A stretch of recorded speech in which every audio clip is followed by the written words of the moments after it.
Bonjour à toutes, bonjour à tous. C'est avec beaucoup de bonheur que nous vous retrouvons ce dimanche matin sur le plateau de Sagesse Bouddhiste pour une nouvelle émission que nous avons souhaité consacrer à la méditation telle qu'elle est pratiquée dans la tradition du bouddhisme Theravada, en Birmanie notamment.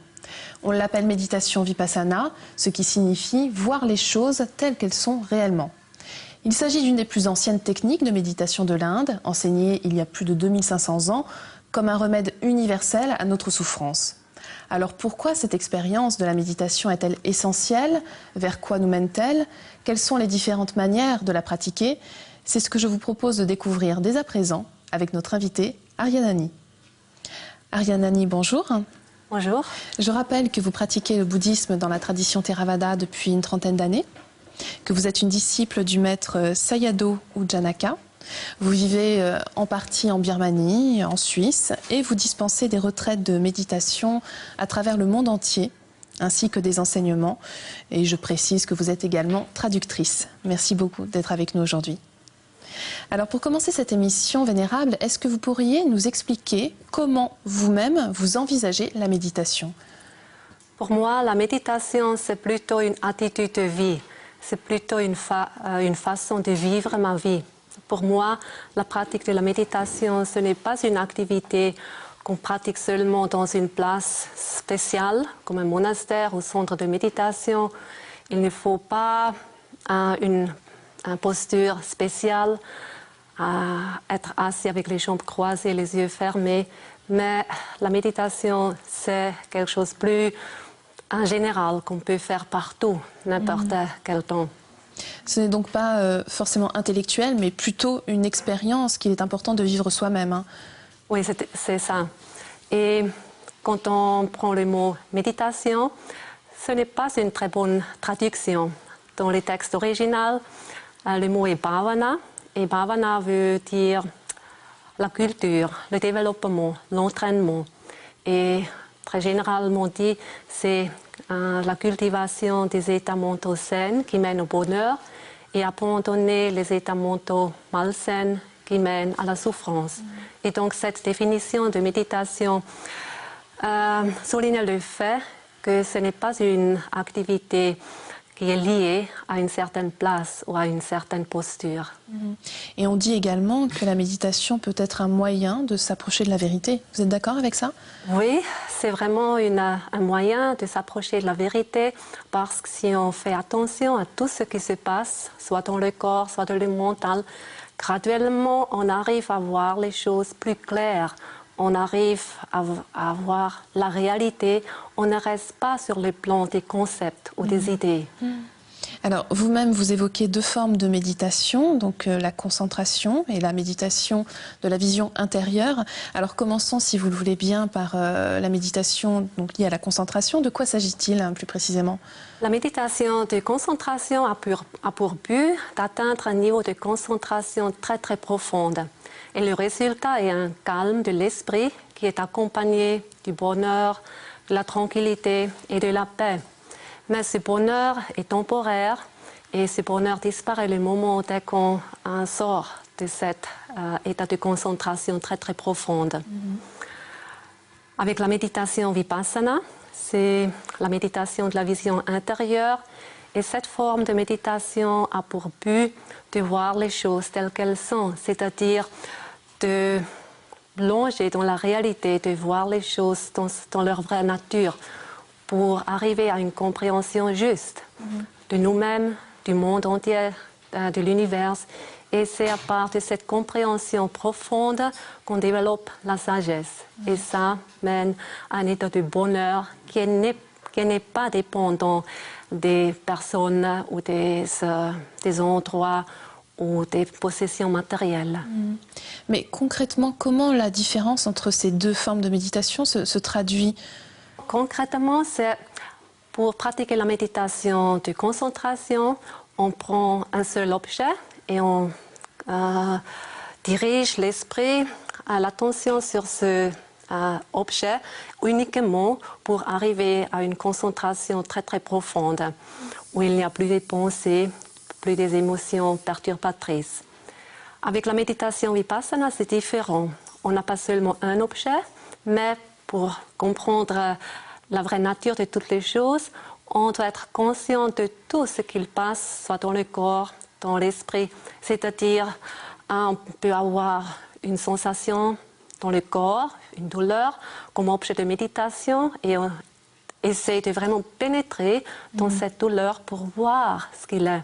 Ou bien quand il y a des pensées ou des émotions, on dirige l'attention à ces pensées, à ces émotions, pour vraiment voir leur nature et pas être dans le niveau d'un concept ou d'une idée, de se dire « Ah oui, je sais, c'est la tristesse ». Mais comment se manifeste la tristesse sur le plan direct et personnel? Alors, vous menez également des retraites de méditation que vous appelez méditation méta. Alors, qu'est-ce que ça signifie, ce mot méta? Méta, ce mot signifie l'amour bienveillant ou l'amour inconditionnel. On pourrait aussi l'appeler la bonté du cœur. Et pratiquer méta signifie de rayonner cette bienveillance et souhaiter que tous les êtres vivants soient heureux. C'est-à-dire, méta ou la méditation méta est un bon antidote contre la colère, l'aversion, aussi un antidote contre l'attachement ou le désir, parce que si on développe cette qualité d'amour inconditionnel, on les rayonne envers tous les êtres et pas seulement vers les êtres ou les personnes qu'on aime.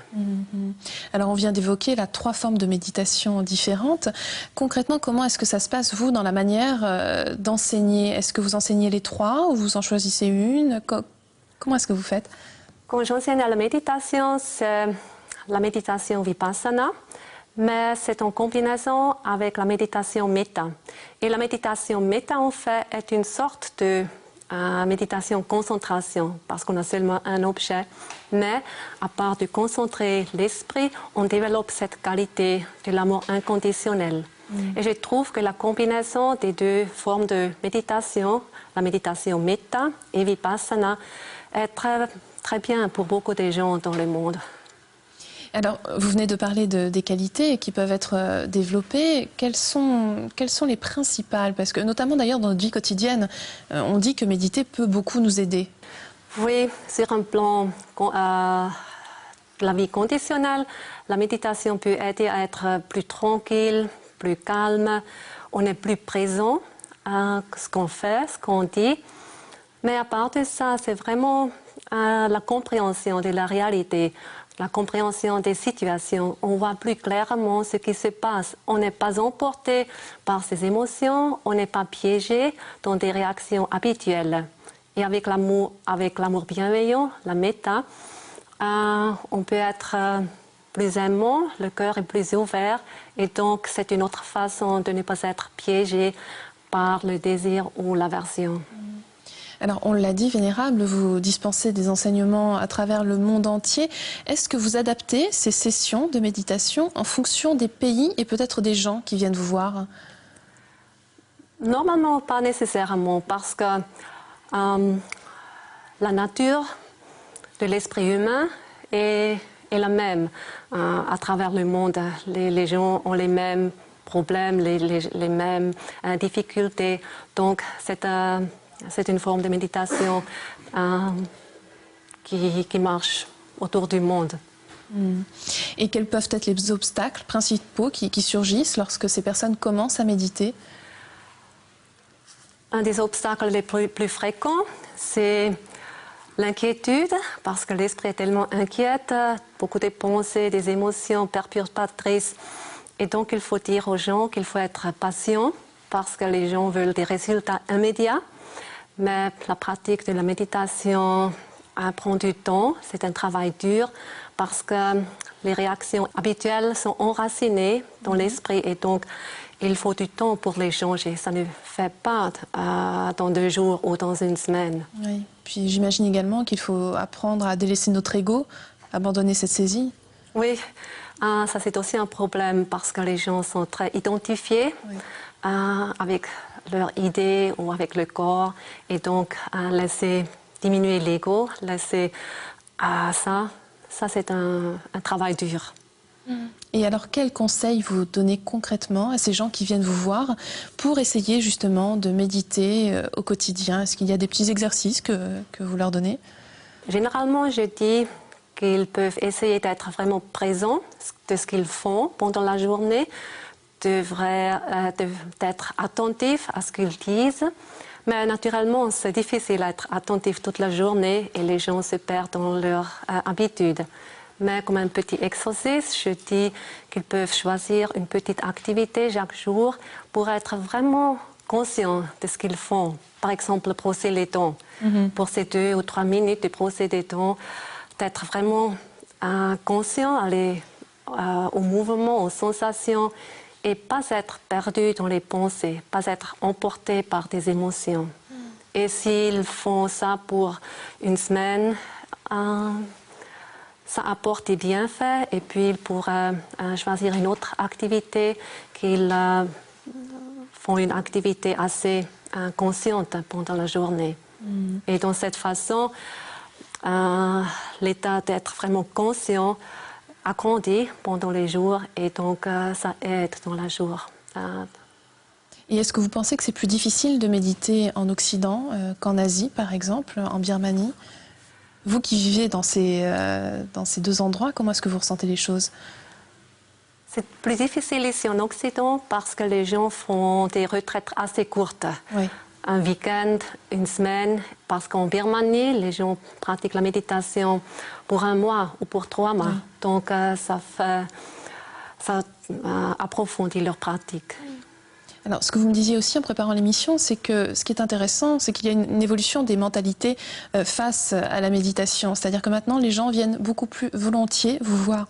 La méditation est plus acceptée par la société, par les gens.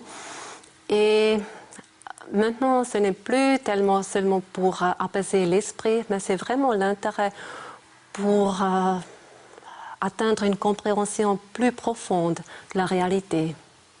Et est-ce que vous avez des projets vous-même par rapport à ces centres de méditation, par rapport à ces retraites? Je continuerai à enseigner des retraites autour du monde et aussi en Birmanie et aussi à continuer à pratiquer moi-même pour approfondir ma pratique. Oui, car finalement vous aviez une attente spirituelle qui était très forte au départ, hein, dès votre enfance. Est-ce qu'on peut dire aujourd'hui qu'elle a été en partie comblée?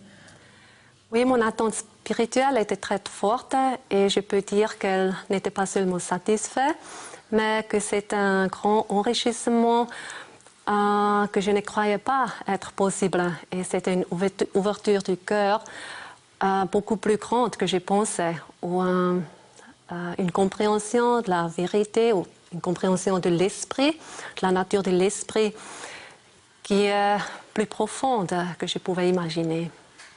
Très bien, je vous remercie infiniment, Vénérable, d'avoir été avec nous aujourd'hui. Pour terminer, voici quelques ouvrages que nous vous conseillons. Tout d'abord, 3 livrets distribués par le centre Le Refuge. L'essence de la vie, comprenant les enseignements d'Ariane Ani, notre invitée, l'art de la méditation de Ajahn Tiradamo et la méditation Vipassana de Bhante Nepola Gunaratana. Petit traité de sagesse bouddhiste à l'usage des Occidentaux de Xavier Cornette de Saint-Cyr aux éditions Jouvence. En Birmanie de Jean-Marc Payot et Elisabeth Fock aux éditions Philippe Ray. Par le biais d'une série de photographies très rares en noir et blanc, les auteurs pénètrent au cœur de la Birmanie, révélant un quotidien émouvant et digne où le bouddhisme est toujours présent. C'est la fin de notre émission. Vous pouvez la revoir pendant toute une semaine sur le site internet de France 2, rubrique Tous les programmes et Chemin de la foi. Merci à tous de votre fidélité. Je vous souhaite une très, très belle semaine.